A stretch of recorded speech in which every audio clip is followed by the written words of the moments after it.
Time to fuel your business success. Welcome to Harmonious at Lunch. We're bringing you bite-sized advice and expert conversations to drive clarity and growth 5 days a week. Make sure you join our Facebook group at humanopt.com/lunch, where listeners like you and our guests hang out so we can find harmony in business together. If you're building a business, you're in the right place. Let's dive in. How do you hire the right people in your business so you can scale and not have to worry about who's there running it? That's the question we're going to answer today. I have a very special guest with me. He's built multiple 8-figure businesses using this hiring system that he's going to share with us today. So I'm excited to dive in. Kasim, welcome to the party. Thanks for being here. Brandon, thanks for having me. I appreciate you. You changed your subtitle. You had Thug Life down there. I did. So I was trolling my buddy, and I was on his StreamYard thing, and as you were about to hit the pre-roll, all of a sudden I looked at it and I was like, oh golly, I should pull that back. I was so prepared to introduce you. This is a CEO of Thug Life over here, Kasim, but that's okay. CEO of Pareto Talent, at least. But this is a topic that a lot of people talk about, because hiring, I mean, you've heard it, I'm sure. It's so hard to hire. Nobody wants to work. Yeah. You have a system. So hard to find good help these days. Yeah, exactly. Yeah. I mean, the list goes on and on, right? But you've built multiple large businesses that obviously stem on your ability to attract and hire and retain the right talent. So you have a system to do this. Break this down. When did you in your business career realize that the people were really the key to your success? As a young man, I was petrified of competence. And I think a lot of young entrepreneurs are. I needed to be the smartest person in the room, which meant you stay in really small rooms. You know what I mean? Usually right. That's room one. And the result of that was years long pipeline of mediocre talent. You know, when you're afraid of competence, first of all, it's not a conscious decision. Like, oh, I'm gonna go out there and hire a bunch of people that are dumber than me. It's a thing that manifests naturally from insecurity and not acknowledging those demons. And so you end up hiring manageable people. And the problem with manageable people is they need to be managed. And I had a really extraordinary experience with a client. I had a client who was the hardest client I've ever had in my entire life because of his son. The father owned the business. The son ran things on a day-to-day basis. His name was John Moran. John was a nightmare. I remember one particular instance where I owed them something. I forget what. I was building software for them, and I wasn't building it. I was offshoring it, just outsourcing the development. I don't know how to build software. And I owed them something by Friday. My vendor didn't deliver to me, so I couldn't deliver to them. And I thought, man, if I can just get to the weekend, like Monday will roll around, everything will be fine. And so I didn't follow up with them as I promised I would. And Friday, 9 a.m. email from John Moran saying, hey man, you just wanted to make sure you're still going to, follow up with that thing that you promised. I don't respond. An hour later, I get a phone call, don't respond. 30 minutes later, I get a text message, don't respond. 30 minutes later, he hits me up on Facebook, don't respond. And I'm like, I'm hiding from you, dude. Like take a hint. I'm going to get to you on Monday. Isn't that obvious? Yeah. I don't have anything to give you. And I'm sitting in my office, and all of a sudden I hear a knock at my door. No. And I peek around. It's a glass. It's, one of those plate glass window door, whatever. And there he is, just cheerful as can be. And he drove the 40 minutes from his office to my office to come follow up with me. And I opened the door and I told him, I was like, dude, I'm hiding. Like I have nothing. And I explained to him what was going on with my vendor, and he's laughing, and he was super gracious, super kind, but also extraordinarily firm and proactive and hardworking. And I was so taken by him. He was just this, people throw the word genius around. Dude, the guy was a genius. He could figure anything out, and he was hardworking. And those two things don't always kiss. You know what I mean? It's usually like the genius is lazy or the hardworking person takes longer. John had them both. And his business ended up collapsing. The business his father owned was taken down by a bad investor. Investor tried to steal the IP. They had funding. The whole thing, it ended up crashing. It was really sad because it was a very promising endeavor. And he went and got a job, soul-sucking corporate sale type job, but minting money. So, because he was a hardworking guy and he could do that, but he went and got this job minting money. And I knew, I was like, I want to work with that guy. I want my business, everything in my business was hard. I, just didn't, I wanted to be with and around him. And so I started stalking. I was like, hey, bro, you should come work with me. And then he would say, well, you can't afford me. And I would say, that's true. And then, but I kept following up. And the one thing I knew about him is the most important role he had in life was a father. He has 2 little girls. And he was working Sunday to Sunday, 7 days a week, because he had a lifestyle to maintain and a certain amount of money that they were making. And I finally wore him down. And he's like, all right, what's the most you can pay me? And I gave him the number, which was all I was taking home at the time. I zeroed myself out, and it was half what he was making, literally 50%. And he goes, dude, I can't live off of that for more than like 60 or 90 days. And I said, well, that's pretty good, because I can't pay you for more than 60 or 90 days before this. So we gave each other about 3 months to make it work and find out how we were going to build an influx in cash. And Brandon, the change in my life was instant and meteoric. And I built the #1 ranked Google Ads agency in the world. That's my claim to fame. I didn't do that. John did. He started as an employee. I was paying him directly. And then he ended up being so valuable, I gave him equity. He owned 10% of Solution Date when we sold it. And it was the eye-opening moment for me that top talent is everything. It's everything. And you don't get a little more. When you get a peak performer, you don't get 10% more, 20% more, 50% more. You get 3 times, 5 times, 10 times. That's the Pareto principle. That's why we named our company Pareto Talent. It's named after an Italian mathematician who identified the fact that a minority of your inputs are responsible for the majority of your outputs in every organic ecosystem. And employees are, I think that's especially true.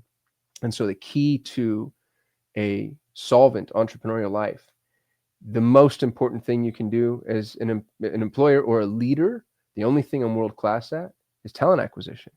And dude, if you can crack that code, there's nothing left for you to do. You don't have to be good at anything else. And I mean that literally. I built the #1 ranked Google Ads agency in the world. I've never run a Google campaign myself end to end in my life. I had the highest performing real estate investment campaign on the planet before I knew anything about lead generation or real estate investing. I own the largest English speaking Montessori community on the planet. I don't know anything about Montessori. I'm not a Montessori school owner, and I'm not a Montessori trained teacher. I didn't go to Montessori school. I own AEO.co. I have more data on answer engine optimization than any human alive right now. And I don't know anything about AEO. But I find the people. I find these really extraordinary, really bright, proactive humans. And dude, I just get out of their way. And it's such a magic formula.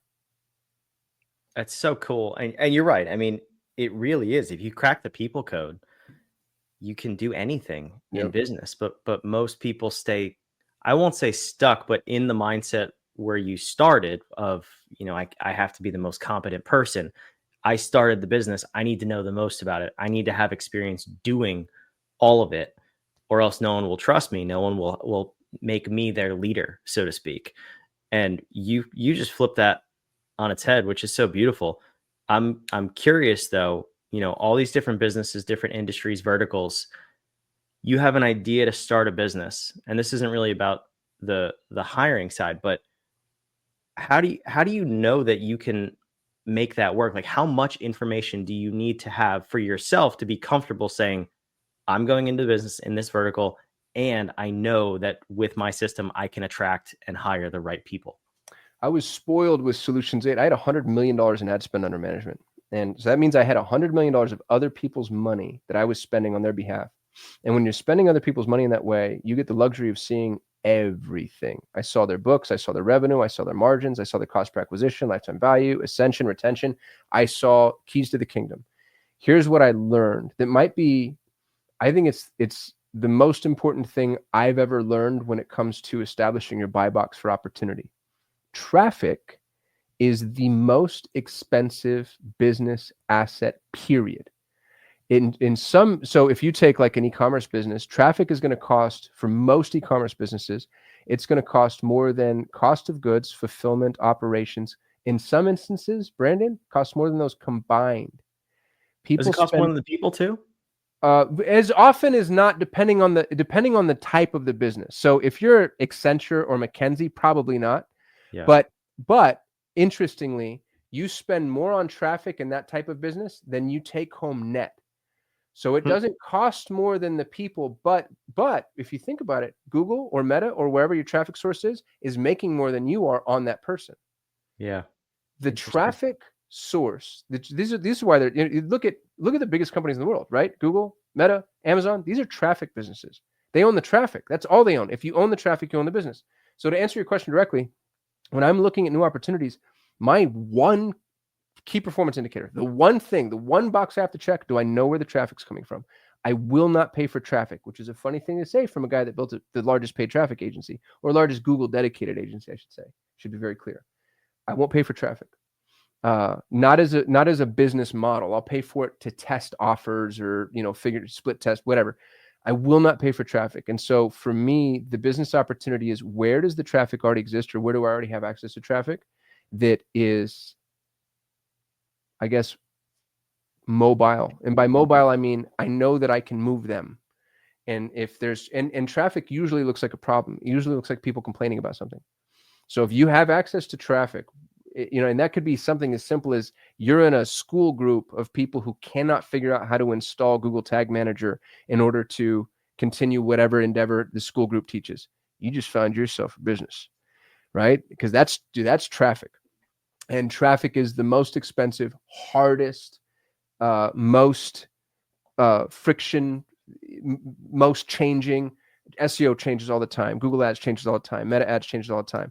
If you can crack the traffic code, it's easy street in business. I have a portfolio of 15 businesses, all built on this framework. I figured out traffic first. Once traffic's figured out, think about it as like, if you want to learn, I'm not a baseball player, but I know this for a fact. If I want to learn how to bat, the way to learn how to bat is to bat a ton, right? You go sit in a batting cage and you just swing and swing and swing and swing and swing and swing and swing. And you do that, and Malcolm Gladwell's 10,000 hours kicks in, and you become really good at batting. That's traffic. Imagine trying to be a baseball player, trying to learn how to bat. And every time you want to swing, you have to go out, find somebody, knock on their door, get them to open it, get them to talk them into saying, hey, can you come over to my batting cage and we throw me a ball, just one? And they're like, all right, dude, fine. And then they come over and they throw, and regardless of whether or not you connect, they go away and you have to do that again. There's no way you'll ever learn how to bat. Business is iterative. Every facet of your business is an iterative process that improves over time. It's ironing, sharpening iron. And if you don't have a consistent flow of traffic, you will never have the opportunity to iterate. Solve for traffic. Everything else in business is easy. That's brilliant. It's such a good example too. I love the baseball analogy. Can you break that down? I don't want you to give away the secret sauce, but you said 15 businesses. Like, can you give me an example of I'll give you the list. One of them where you follow this formula and what was the traffic? Because I get the example of the school community, but I don't know. I'm having trouble visualizing that you could really build a business off of that, unless it's a massive need. I'll give you two examples, if you don't mind. Both of them were given to other people. So here's what I like about these examples is I stumbled upon both of them after listening to people's problems. So the first, I went to Costa Rica with my children. My oldest son wants to be a biologist, and so I hired a tour guide to take us to Corcovado, which is the most biodiverse place in the world. And it's like 4.5 hours from the airport to Corcovado, and we did it over a number of days. So I spent a lot of time with this guy. His name's Rafa. Really good dude. Rafa wants to start. He has a tour business, but he didn't know how to get traffic. And he's like, dude, it's hard because Costa Rica, that's the economy, is tourism. Yeah. So getting your name out there is damn near impossible. And so all I did, I just got real Socratic. I just asked him questions about him, the model, what people do when they come, what's the highest margin, blah, blah, blah, blah, blah, blah, blah, blah, blah. Here's the traffic. Costa Rica, because the economy is tourism-based, has a ton of bed and breakfasts, small boutique hotels, Airbnbs. The hardest part about Costa Rica, which I had experienced, was driving Costa Rica. Now, I'm, forgive me for saying, I'm not the ideal demographic. I'm ultra wealthy, and I can afford to hire a tour guide who's going to drive me from one point to the other. A lot of people don't have that luxury. What people want and need when they're in a new country is the ability to get from the airport to wherever it is that they're staying with ease. So 80 to 90% of all of the people coming into Costa Rica are going to places that have airport shuttles. That's traffic. Now, this is what's really interesting. This is what I told Rafa, and I think this is absolutely genius, if you don't mind me saying. Go to every single boutique bread and breakfast, Airbnb, boutique hotel, in areas that you want to be in. So like Jaco is a really fun area. A lot of tourists come in there. Those tourists tend to have money because there's fun stuff to do. And tell them, I'll run your shuttle for free. It's 90 minutes from the airport to Jaco. It's $500 a month to rent a van in Costa Rica. It's $500 a month to have a driver. These are Rafa's numbers, not mine. And now Rafa has an hour and a half with this person who just landed in Costa Rica to very casually Be like, hey, you see the smoke coming up over there? That's the volcano, and here's where you zip line. And by the way, I'm a scuba certified diver, so this is where I tend to take people scuba diving. They don't know. And if you can, there's 8 people that fit on that damn shuttle. And as with most international markets, the planes are all coming at the same freaking time. You want to tell me with 90 minutes, you can't sell 1 out of 8 on something? You know what I mean? You'd have to. And then when they come back, he's got a buddy that owns a trinket shop for all the souvenirs that you forgot to buy your kids. That's so all those people that have no way to get from the airport to the little boutique Airbnbs that can't afford their own airport shuttle. That's a brilliant problem for you to solve and out your traffic. Example number 2. My brother owns the largest rug store in Arizona. Hand knotted rugs are heirloom legacy pieces, right? Somebody took 9 months to weave this damn thing. Your mom and dad probably bought one the last time they went to Turkey or Lebanon or wherever it is that they go to visit. They bring it back. You have this rug. You move. Something happens, you end up with it, and you don't know what to do with it. So you call my brother and say, hey, do you buy rugs? And the answer is no, obviously not. I sell rugs, right? That's a problem. He'll get 2 or 3 of those calls a day. So here's what I told him to do. We're actually building this right now. We went and purchased buysellrugs.com. And everybody that wants to sell their rug, he refers them over to buysellrug.com. And for buysellrug.com, what you have to do is I send you a shipping package. It's a big black canvas with tape. I teach you how to roll a rug properly. You send it to me. We clean the rug, appraise the rug, and then we'll place the rug for sale online and put it in a showroom exclusively to interior designers. And you pay $10 a month to store the rug plus the shipping and cleaning fees. And now you took your mom or dad's $30,000 or $40,000 rug. You probably pay me $500-$600 plus $120 a year to store something that is 6 inches thick, which means I can store a few thousand of them. And imagine getting $10 a month for every single one of these rugs coming in. That's traffic. Every problem you see online that proliferates is traffic. And all of those can manifest themselves in a business. And that's especially true if you have unique access to that traffic. So I built the Google Ads agency. I was the top 25 PPC experts in the world. I was number 2. So I have a lot of people that follow me from the Google Ads world. So when I saw the AEO opportunity, I launched AEO.co. I don't know anything about AEO, but I hired 5 full-time employees that do nothing but study how LLM source their citations. And I make that data available. And I have school.com/AEO. And now I own the AEO community. So wherever it is you have available, uniquely available to you, that I think is the thing to focus on from a traffic perspective. That was a huge departure, dude. I'm so sorry. I hope that's okay. No, this is fantastic. Yeah, I don't believe we're going to answer that question I asked in the beginning of the episode, but that's okay because this is. What was the question in the beginning? I forgot already. You think I know? Come on. As soon as the words leave my mouth, they're gone. I'm hoping the listener remembered or did it in this case. I know we delivered value, so that's all I really care about on this show. But the analogy pops in my head with those 3 examples of you're not trying to build a new river or redirect the river necessarily. No, you're just trying to middle of it with a net in one. Yes. And that's the problem, man. Everybody who's like, oh, I built a new widget. I created a new thing. I have a new idea. I'm like, great. You're an inventor. You're not an entrepreneur, which by the way is better, right? Inventors are better. They're better people. They change the world. They're all going to heaven. God bless inventors. They're better. They're not going to make the money though, because pioneers get slaughtered. Settlers prosper. If you want to be an entrepreneur, go to where the traffic is. The best place to put a hot dog stand, where there are hungry people. I don't care if you have the better hot dog. I was just in Como, Italy. And the funny thing about Como is you have these tourist traps that everybody goes to because there's like this big, beautiful church that's 2 trillion years old, and you have to go to the church. And all of the restaurants and coffee shops and gelato shops outside the church have horrible reviews. Horrible reviews. They stay in business. Why? Because you're right. Because a billion people go there. They don't need to be good. They don't need to be good service, good product, good anything because they found the traffic. And you're like, well, that's terrible, Qasim. Is it? Go find traffic and you don't have to be good at everything. Now, imagine if you find traffic and you're good. What happens then? Then you have your Apple, right?